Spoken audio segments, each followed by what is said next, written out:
The test is in 4 parts: Part 1, Part 2, Part 3, and Part 4. Now look at Part 1.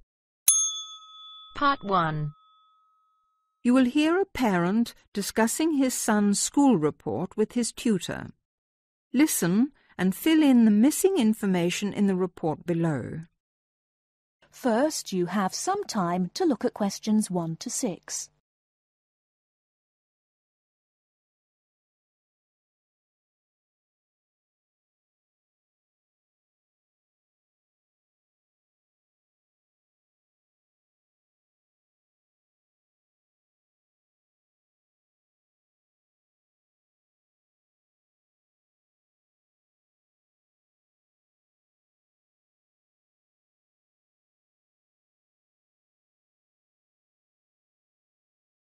Now we shall begin. You should answer the questions as you listen, because you will not hear the recording a second time. Listen carefully and answer questions 1 to 6. Good evening, Mr. Jameson. Please sit down. Good evening. Now, about my son Stephen's report. Yes, just a minute. Yes, now, what class is he in? Oh, yes, 4E. No, 4A, isn't it? Yes, that's right. Has he improved this year, Mrs. Hargreaves? Yes, I think overall, yes.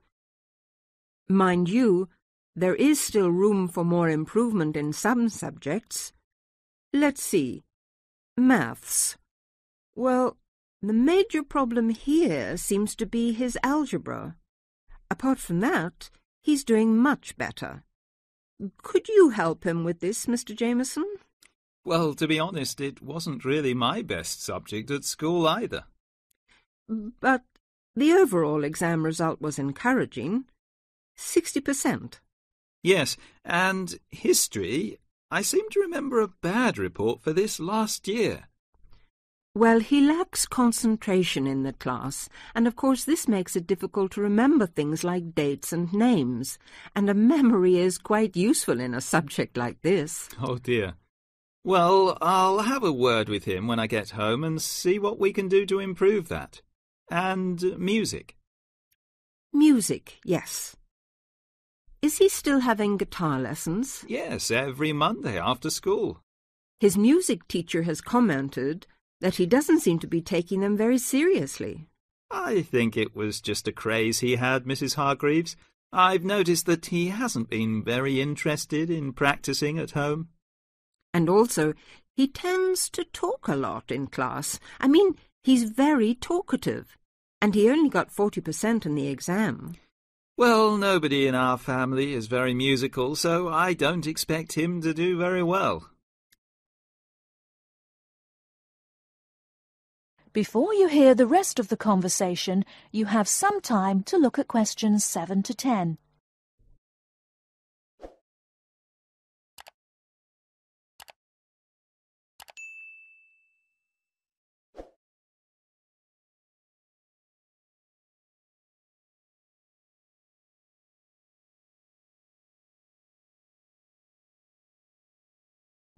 Now listen and answer questions 7 to 10.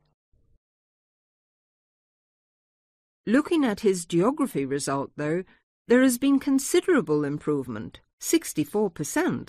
Yes, I remember him working at home a lot for some sort of project or something on... now, where was it? India, I think. No, on China. Yes, and it was an excellent piece of work. I saw it myself and was very impressed. And his art classes have also been going better this year. Yes, he became very interested in pop art after the school and went to the local art gallery to see the pictures there. His bedroom wall is covered with posters from the shop. Yes, and 58% is not bad for his exam result, considering how low it was last year. And now French. It seems that he has really taken to speaking a foreign language. We hoped he would, because it's important to know another language these days, isn't it? Yes, quite. That's why we paid for him to go to France last Easter, so he could practice more. Well, It seems to have done the trick. 80% is a very good mark. Now, Mrs. Hargreaves, I'd just like to ask you one more thing about...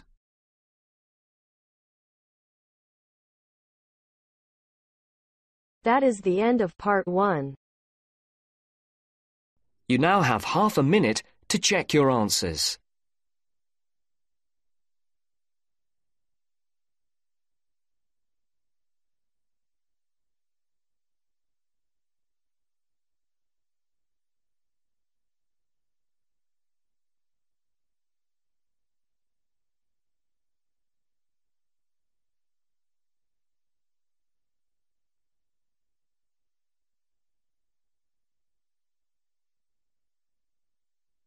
Now turns to part 2. Part 2. You will hear someone giving instructions to staff at a festival. First, look at questions 11 to 13.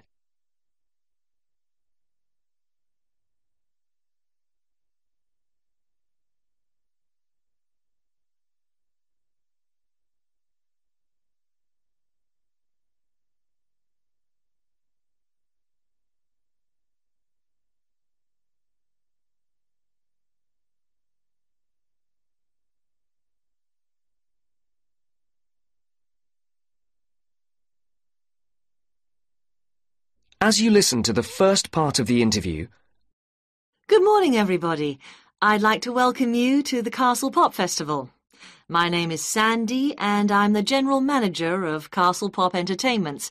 And I just want to take a few moments to mention a few things to you before you go and have your detailed briefings in your work groups.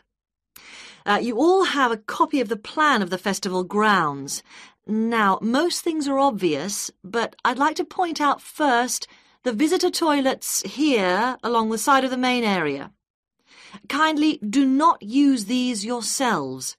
Your own facilities, the staff toilets, are beside the breakfast tent. Also, there are public telephones behind the stage. I mention these two things because they are places that visitors often ask for. For yourselves, one of the most important places is the staff meeting point. This is new this year, and the only thing to remember is that it exists and that when you refer to a meeting point between yourselves, you need to make clear which one you are talking about. The staff meeting point is between campsite 1 and the disabled viewing area. This is not marked on the general maps, but it is marked on the maps you've got there.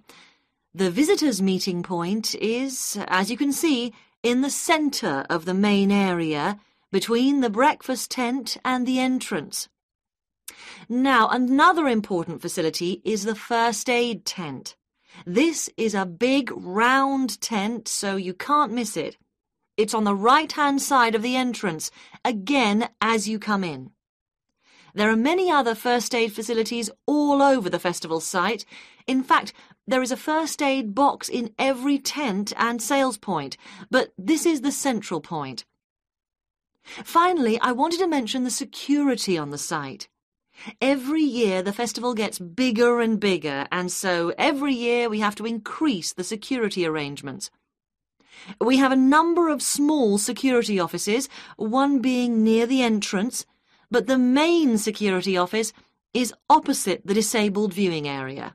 It's next to the Old England pub, so that the officers can keep an eye on what's going on there.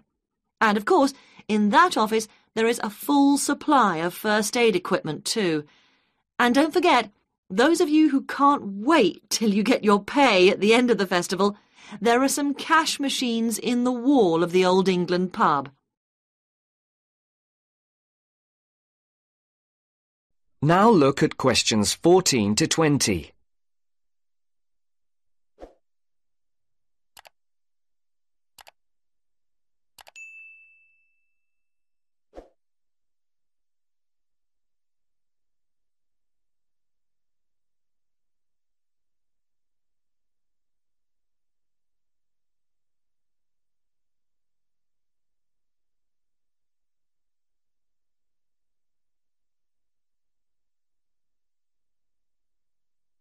As the interview continues, complete the sentences. I do hope you will enjoy working with us this year. It's always good to see some of last year's faces back with us again. We hope this year to put on an even better festival than before. The first year we put on a festival, we called it the Mountain View Pop Concert. And it was a pop concert rather than a festival. We held it inside the castle, and you could see the mountains in the background. It was very small and personal.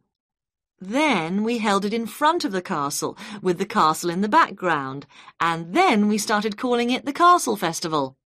Now, this year, we have moved further away into the fields.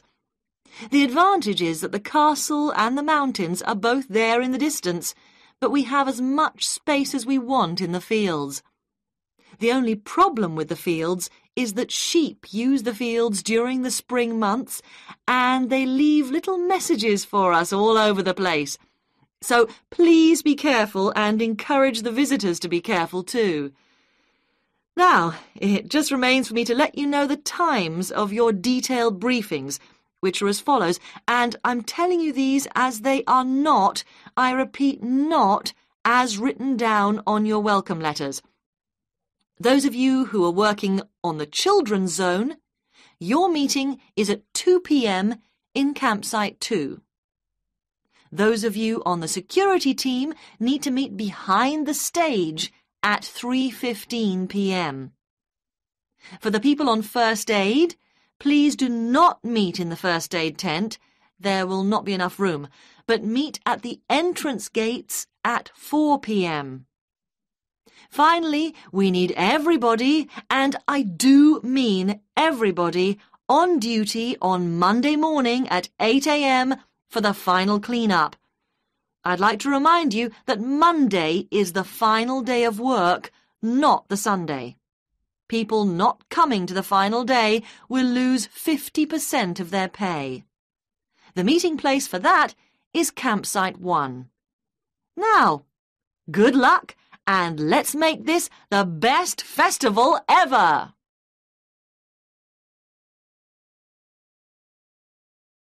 That is the end of part 2. You now have half a minute to check your answers.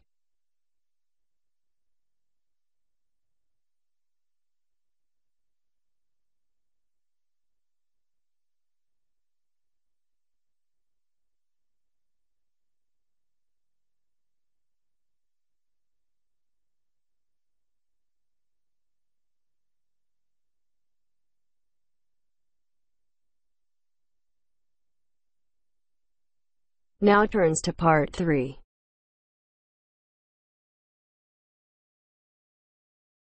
Part 3. Look at this advertisement for a job. Listen to Philip and Anne talking about the job and fill in the missing words. First, you have some time to look at questions 21 to 26.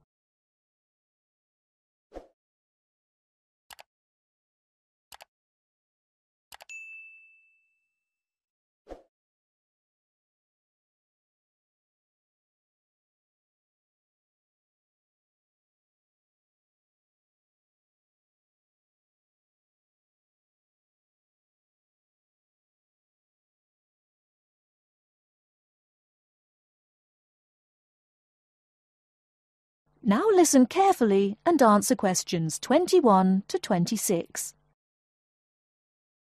Look, here's one that might interest you. What is it? Are you sure? The last one you sent me off to was a disaster. Yes, look. It says they want a junior sales manager, and it looks like it's a big international company. That'd be good. You might get to travel. What kind of company is it, though? Let's see. Yes, it's a textile company that seems to import from abroad. That's odd, isn't it? What else? They say the salary is really good. They operate a system of paying you a basic salary and then offering sales commission on top of that. They say it's high. And, oh, look, they give you a car to travel round in. Gosh, that's not bad, is it? Do they say anything about experience? Let's see. No, they want someone young with ambition and enthusiasm. Oh yes, they want graduates, so that's okay. You've been to university. Now what else? Let's see. There must be some catch. No, the only thing is you have to travel. But then that's what the company car's for. Oh, and you have to be able to get on well with other people, because it says you have to be good in a team. Perhaps I'll have a closer look at that one. Before you hear the rest of the talk, you have some time to look at questions 27 to 30.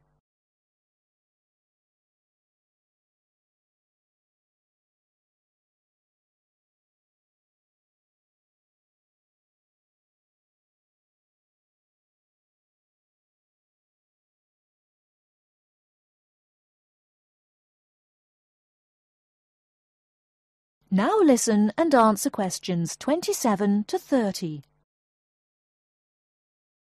Now, could you tell us more about what you do in your department?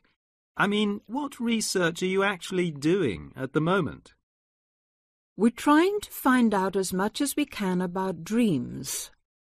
There's one area that we're particularly interested in at the moment, and that is what we call directed dreaming. Directed dreaming. What is that exactly? Let me explain. You know, sometimes, if you're having a dream and you wake up in the middle of it, you can sometimes go back to sleep again and go back to the dream. Yes. Well, that is similar to what we call directed dreaming. Now, what I was talking about is a fairly common experience. But real directed dreamers are people who have always complete control over what they dream because they actually know what they're dreaming. They can dream what they want? Yes, nearly. Can anyone develop this ability? Well, that's one of the things that we would like to find out. At our centre, we have in fact got 3 people who are very reliable and who can have these directed dreams quite regularly. And what sort of experiments do you do with them? Well, a few weeks ago, we thought it would be interesting to see if there was any way that these 3 regular dreamers could communicate with each other in a directed dream while they were sleeping. So one night, we arranged for them all to stay at the centre. Then we asked the 3 of them, there were 2 men and a woman, we asked them all to go to a pub that they all knew quite well, down by the river, and asked them if they started dreaming to go down there and try to find each other. In the dream? Or 3 dreams? Yes. So they all went off to sleep, and the next morning we interviewed them all separately and asked them what they had seen. The 2 men had had dreams and could remember them, and they both said that they had been to the pub and had seen each other and had had a talk. But also, both of them said that they hadn't seen the woman, and we thought that was a bit odd. And then we talked to her, and she told us that she hadn't had a dream at all that night, or she couldn't remember it anyway. Fascinating. So both of the men said she hadn't appeared in their dreams, and that was because she hadn't in fact been dreaming. Yes, though of course it could just be a coincidence. But that's the kind of thing that we're trying to find out more about. Well, thank you very much, Dr. Border. It's been fascinating talking to you. Thank you.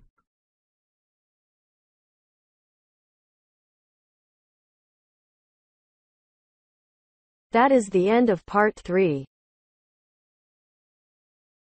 You now have half a minute to check your answers.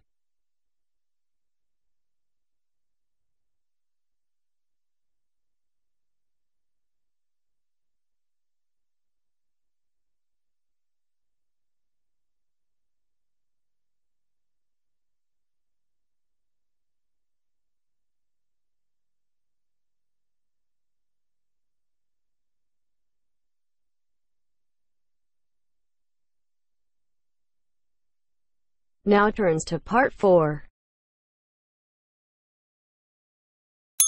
Part 4. 4. You will hear an extract from an introductory talk given to a group of students who have just entered a university residential college. The speaker is the principal of the college. Listen to what the speaker says and answer questions. First, you have some time to look at questions 31 to 40.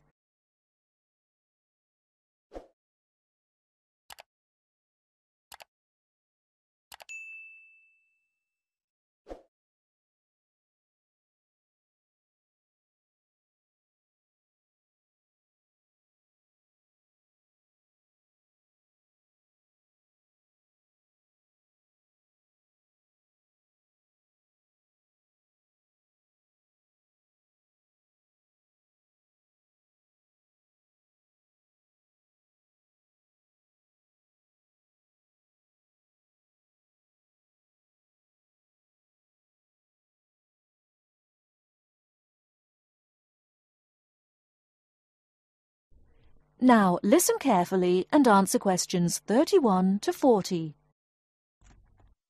Good morning and welcome to Scholastic House. I'm delighted to see you here. It is my duty to explain to you some of the history of our college and some of the traditions which I hope you will uphold. The idea for Scholastic House was expounded by Samuel Wells in 1898. Wells was a visionary whose ideas were well ahead of his time. He wanted a college which would encourage friendship between people of different races and nationalities. Wells died in 1900 before he could see the college in action. Scholastic House finally began operating in 1903 with 10 students. Those students came from Asia, Europe and the Americas. At that time, Scholastic House accepted only male students, although it has been co-educational since 1963. 9 of these foundation students went on to lead illustrious lives. The only exception died tragically on his way home from Scholastic House to Sarawak. He had only recently graduated with an honours degree in law, and he was robbed of a brilliant future. The other 9 students, as I said, led very fulfilling lives. 3 became political leaders, 3 became doctors.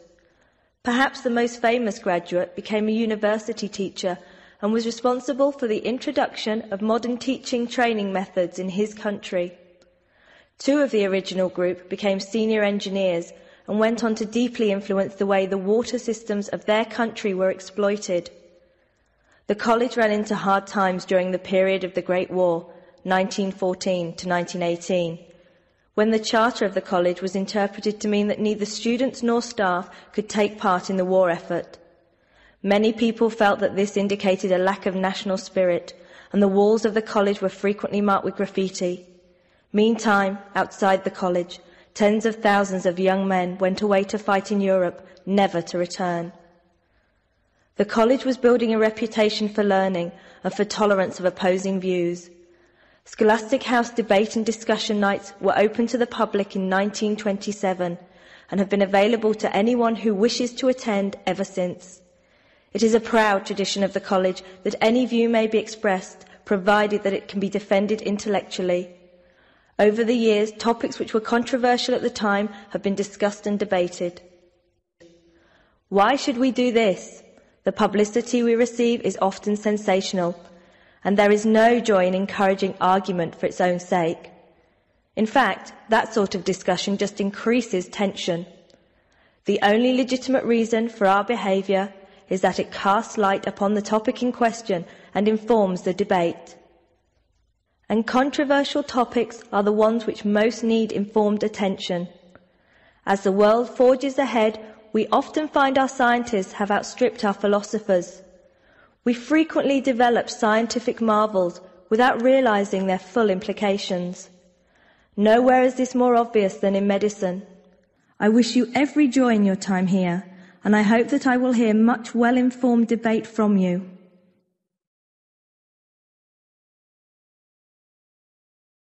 That is the end of Part 4. You now have half a minute to check your answers.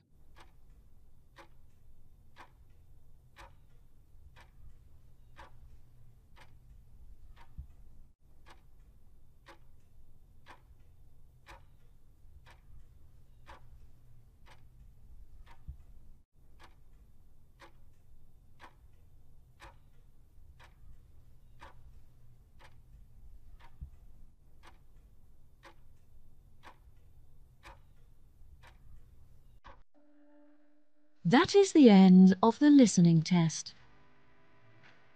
In the Ielts test, you will now have 10 minutes to transfer your answers to the answer sheet.